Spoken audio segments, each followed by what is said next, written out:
Modern Love, the podcast, is supported by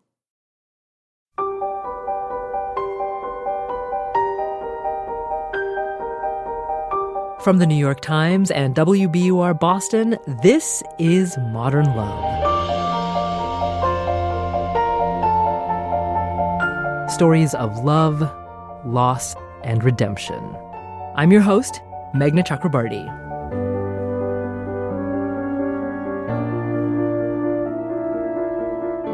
The hospital pediatrics wing is a place of pain and resilience, fear and healing. Normally, families are there for purely medical reasons, but for Thomas Hooven, the hospital became a space for a different kind of recovery. Jake Gyllenhaal stars in the new movie Stronger, and he reads Tom's essay, Nursing a Wound in an Appropriate Setting. I started my pediatrics residency on the cardiology unit, which was appropriate. My heart had a giant hole in it. Just after I graduated from medical school, as I was moving into my fiancé's New York apartment, she ended our relationship. We went out to dinner that night, and after we came home, she told me we were through. She and I had been together 12 years, engaged for 2. We had a wedding planned for 3 weeks later. "I can't believe you're doing this," I said from the edge of her bed. "I know we'll always be best friends," she said.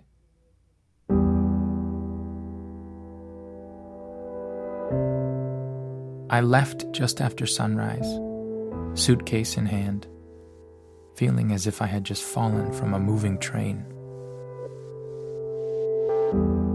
It seemed unimaginable that I was meant to report for duty at the hospital in less than a month.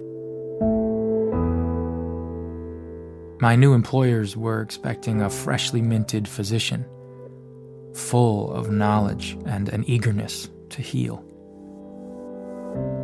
As it was, I could barely remember my name. I took a cab to the airport, booked a flight to my father's house in Minnesota, and stayed there until it was time to limp back to New York to start my residency.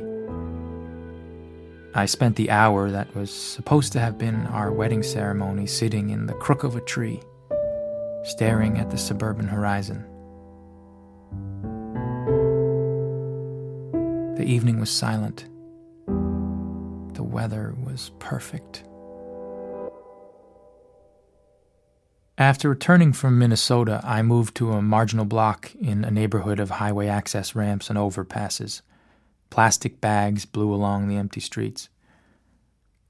Brief walks to and from the hospital and solitary meals with dust motes swirling in my sparse living room were all that interrupted the otherwise constant blur of rounding on patients in the dim morning hours, writing hundreds of medical orders, and updating parents who ranged from frantic to silently resigned.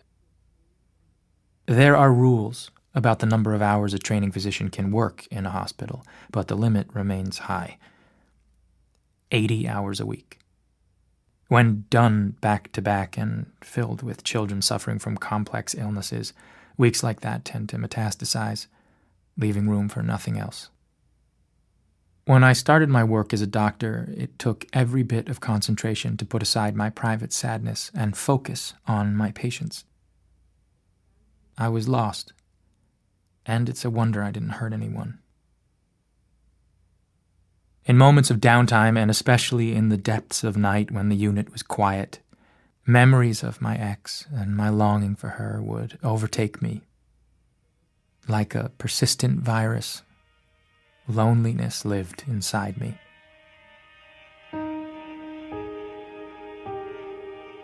My ex and I had gone to the same high school.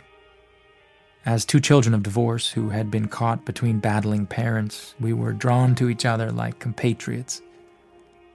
We held on to our young romance through 4 years at separate colleges and journeyed across the country to attend graduate school together. we seemed on the cusp of the grown-up lives we had imagined. Actually, we were about to disintegrate. As a couple, we did not fight. Our relationship was conceived from a need for security and stayed small, quiet, and safe. We came together in the disorienting haze of parental conflict, and from the start, we shared a tacit assumption that fighting meant losing love. At the end, surrounded by cardboard boxes we had spent the day hauling into her living room, I asked over and over why she was leaving me. She couldn't articulate a single reason. "I don't know," she said. After more than a decade together, that non-answer amazed me. It seemed the most brutal response possible. But now, more than 5 years later, her response seems less surprising and more diagnostic of why we failed.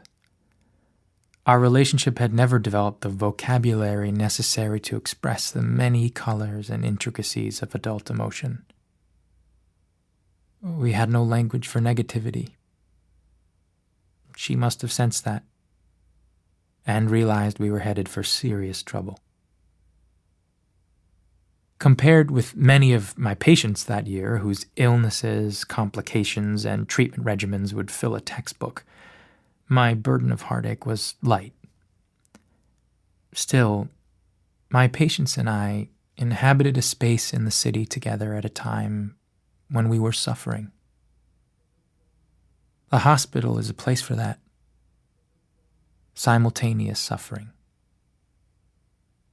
I remember a 15-year-old boy with severe renal failure, tubes through his flanks draining urine directly from his ravaged kidneys. His mother rarely visited him over the many months that he spent admitted. Every night, he would mount dramatic protests about the frequent injections his disease required. One time, his howling screams summoned me to the hallway. It was after midnight. Crouched and sobbing against the wall, head buried in his palms. He looked barely older than 7. I sat on the floor next to him and put my hand on his shoulder. We stayed there for about 15 minutes, me in my scrubs, him in his thin yellow gown with clowns on it, both isolated amid the nurses, medications, and monitors. After that, he returned to his room, took the shots, and went to bed. I went back to the tiny sleeping quarters for overnight staff and traipsed into the past, scrolling through old emails from my vanished fiancé and waiting for dawn. Healing comes slowly, but it comes. A budding pediatrician must observe lives cut inexplicably short. The 14-year-old girl with cardiomyopathy who had a heart attack before my eyes and died staring at the ceiling. But I've also been privileged to witness how most gravely ill children overcome or bypass their challenges. They mature. They become wrier. They pick up idiosyncrasies. They smile, despite themselves. My patients and I also healed together. For me, healing started through a desire to be a better doctor, the drive to improve my skills as a physician, to recognize diagnoses, know disease mechanisms, and determine the correct treatments, buoyed me, and eventually pulled me out of my sorrow. The long days that were at first such a Sisyphean cycle became a new refuge. For a time, the study and practice of medicine was my only and perfect partner.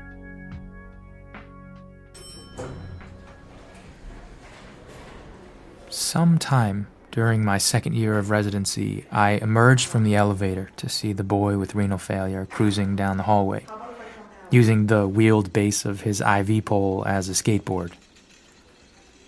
He had a paper airplane in his hand and tossed it as he approached, laughing as it looped past my head.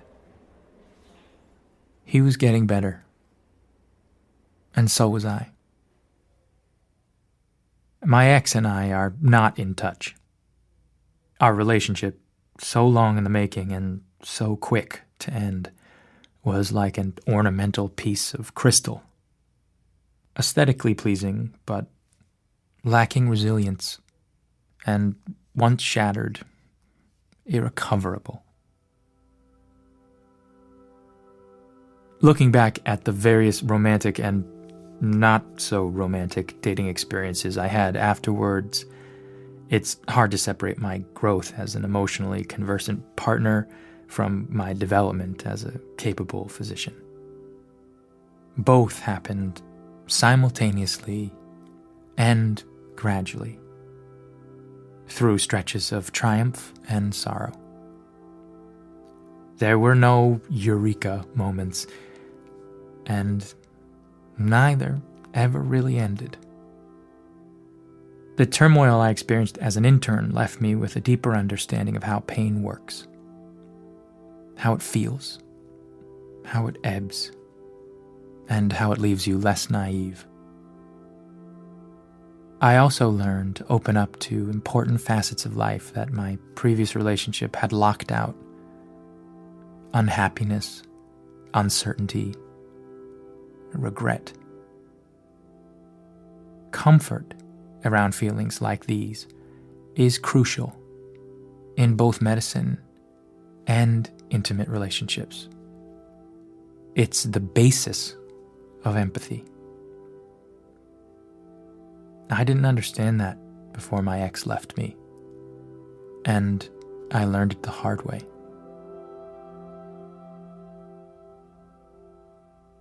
By the time I met my wife, I was a changed man and a real doctor, and our love developed differently from any I had ever experienced before. Less like a crystal vase, more like a basketball.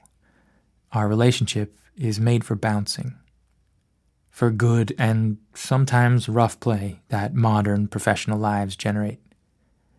We do have fights, oh yes we do, but they do not threaten our foundation. They deepen it.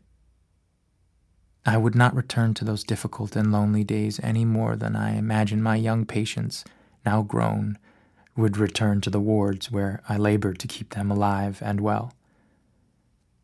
But I would not choose to have avoided that experience either.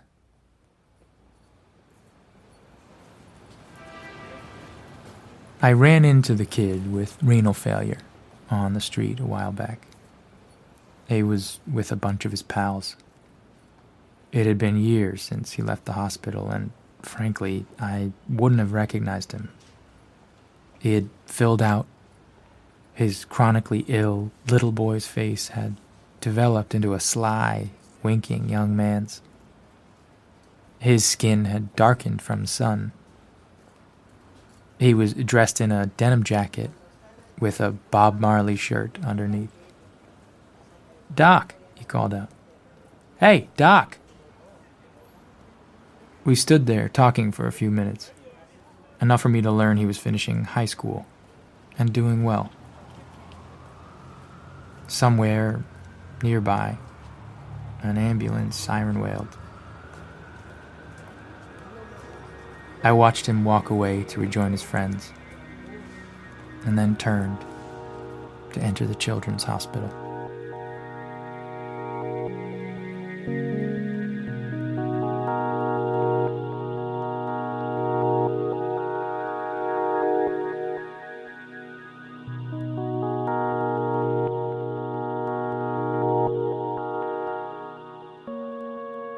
Jake Gyllenhaal reading Tom Hooven's essay, Nursing a Wound in an Appropriate Setting. Coming up, Tom gives us an update on his career and his love life. I came packaged with a lot of fears, believe me. But she accepted that and seemed to see me, and she does to this day.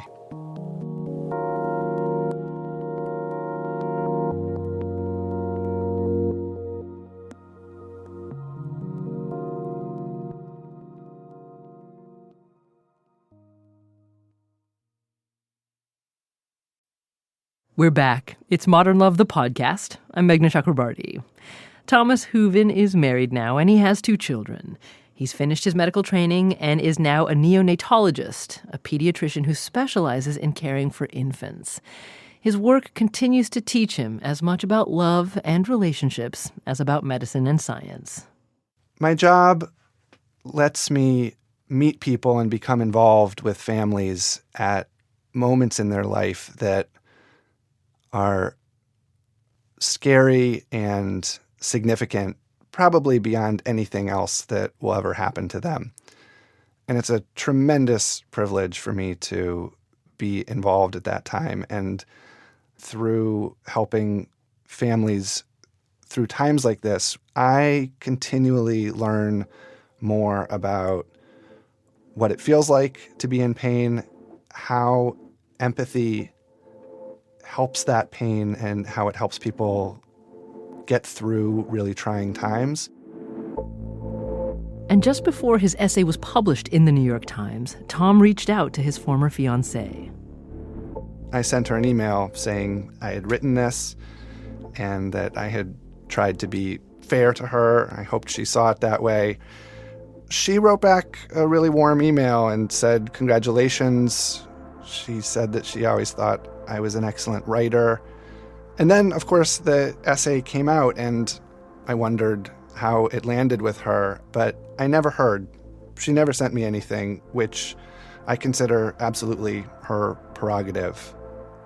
I imagine that for her, it's hard to contact me in the same way that for a long time it was hard and painful to contact her. So I don't blame her for that.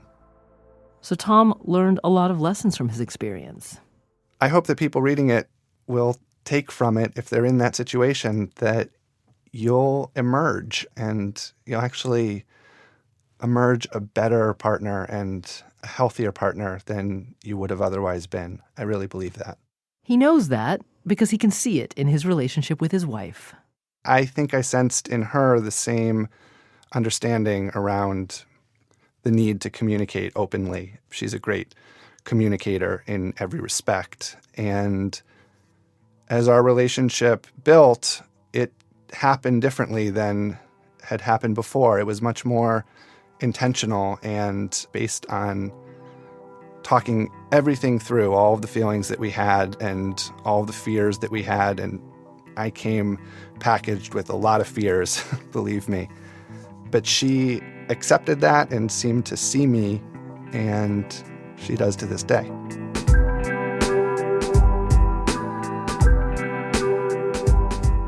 Tom Hooven lives in New York City with his family. He still works at Columbia University Medical Center, the same hospital where he did his residency.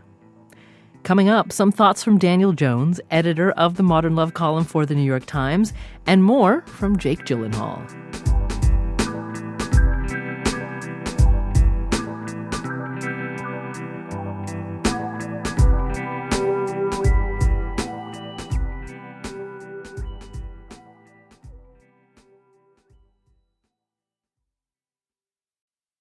Dan Jones says that he was struck by how Thomas Hooven's idea of love changed after his relationship with his ex ended. Love for them was escaping conflict. And he articulates that that didn't allow their relationship to have conflict. And it was just such a sort of smart articulation of, what love requires, and that love is a more rough and tumble thing, and how he learns that by being in this hospital setting. And what a moving journey that was to sort of come out the other end of this just brutal experience with not only a greater understanding of what love is, but being able to describe what that understanding is to other people, almost like the doctor as teacher in this case. Jake Gyllenhaal says that he found Tom Hooven's essay deeply moving. Someone said to me recently to treat everyone that you meet as if they've had a broken heart. And I feel like I don't always live that way. And if I did, I think I would live a much richer and fuller and happier life. And that's where I want to get to. So I think this story just shows us that the only way to being the human that we wish to be is inevitably through some pain. Jake Gyllenhaal. He stars in the new movie Stronger. Next week, Ann Dowd reads the story of a woman watching the man she married go through a gender transition. It wasn't until we were married that my husband, finally feeling loved, admitted to himself that he was transsexual, that he was, inside, a woman, that he did not want to be the man I married.